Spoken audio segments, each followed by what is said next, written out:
This is Chuck Carnival. I'm the Chuck in the Markets Up Chuck. And today's blog was titled Fundamentally Speaking. And the point is, if you really look at a company from the perspective of fundamentals, and rather than stock prices, most people do, you get an entirely different perspective of the company.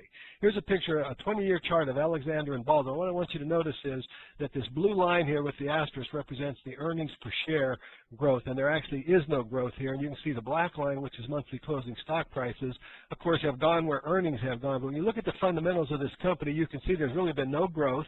The company's earnings have been very erratic. They do pay a decent little dividend, but if you look at it from a long-term track record, buying and holding this stock would have only averaged a 1.7% compounded rate of return over the last 20 years, not counting dividends.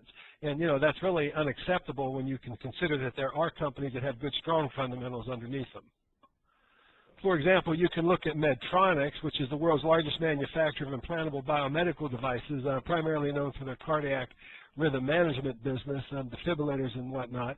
You can see this company's string of earnings growth has been extraordinary, as connotated by this green line with the white triangles. Earnings have just increased year after year after year very consistently at over 17.8% a year, and that's right through the recent recession.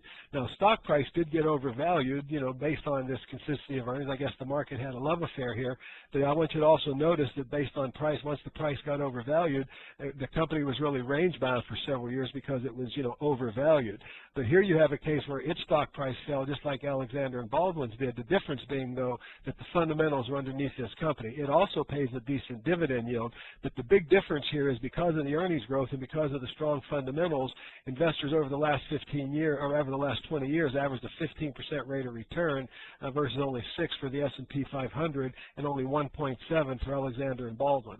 So it's the fundamentals of individual companies that really matters most. This is Chuck Carnival saying, I hope this gave you some additional insights, and thanks for listening.